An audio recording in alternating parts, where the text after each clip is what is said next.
So what we're talking about here is something called the Integrated Data Retrieval System, or IDRS.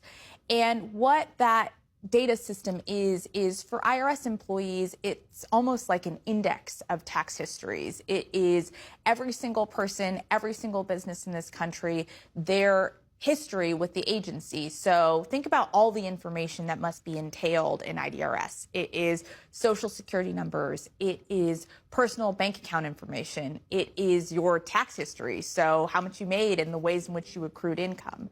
And all of that information is available to the IRS because, for example, if during filing season a taxpayer calls and asks the agency a question about a particular balance due or a notice they've received, it's really easy for the IRS's customer service representative to pull up on the system and understand exactly what they should be telling that taxpayer.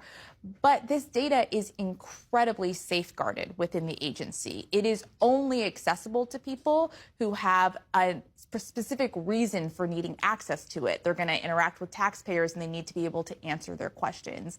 I worked at the Treasury Department for 2 years. I worked on issues related to tax credits and tax administration, and I was nowhere near this data system. I have polled former and current Treasury and IRS officials. Political appointees are never near this data. This data is so safeguarded, the IRS commissioner doesn't have access to it. So I think it raises a lot of questions about why exactly we're even entertaining the notion of political actors from DOJ being able to have access to this type of information.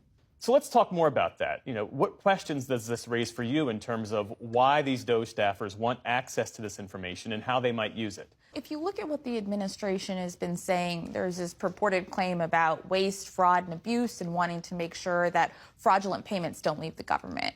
And I'm super sympathetic to that objective. I think it's important for us to do more about fraud and mistaken payments.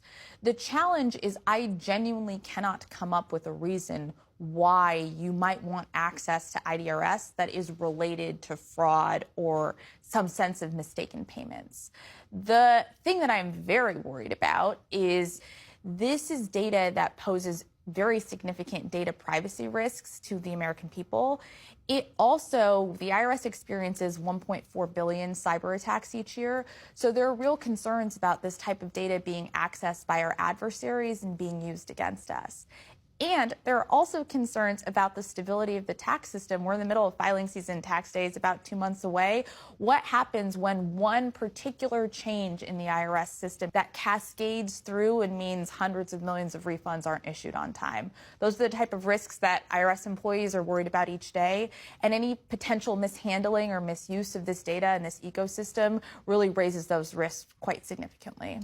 What legal protections exist for people who are concerned about the very thing that you raised, that their personal sensitive information might be improperly accessed or improperly used? I know taxpayers who've had their information wrongfully disclosed are entitled to monetary damages. Is that right? That's absolutely right. And what's so interesting and important to understand here is in a bipartisan way, Congress passed very significant protections for taxpayers and protecting taxpayer privacy and taxpayer information.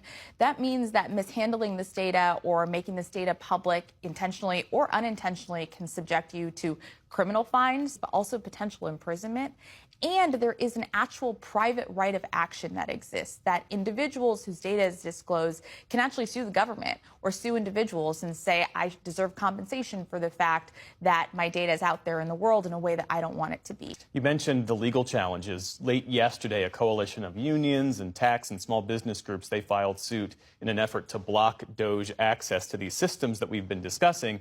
And the plaintiffs point out a conflict of interest that this affords Elon Musk. They write, DOJ will also have access to records of Mr. Musk's business competitors, which are held by the IRS. No other business owner on the planet has access to this kind of information on his competitors, and for good reason.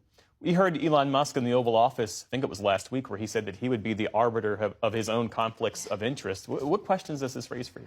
I'm so concerned about how we think about the importance of the separation of any sense of political involvement from our payment system and from our tax system. Another thing that is illegal in the tax system is for the executive or anyone affiliated with the executive to direct the IRS to do anything. You can't say, I want you to audit this type of person person, or I want you to not send refunds to this category of people. And so I really am quite concerned about what we're doing and what we're saying with respect to eroding some of those very strong safeguards that exist to make sure that the stability of the system and the proper role of politics and political influence and some of these conflicts of interest that you speak to are really respected. Are those safeguards, are they norms or are they established laws? They are literally established laws. So Section 7217 of the code says the executive cannot direct the IRS to do any auditing of particular individuals. No enforcement decisions can be made by anyone who has a political affiliation in the administration. And again, those rules exist for good reason. We have lived through the history of having our tax system and more generally our law enforcement system weaponized in ways that are disruptive to the rule of law and that are disruptive to our democracy. And I just hope we're not at such a moment again. Natasha Sorin, thanks so much for sharing your insights with us. Thanks so much for having me.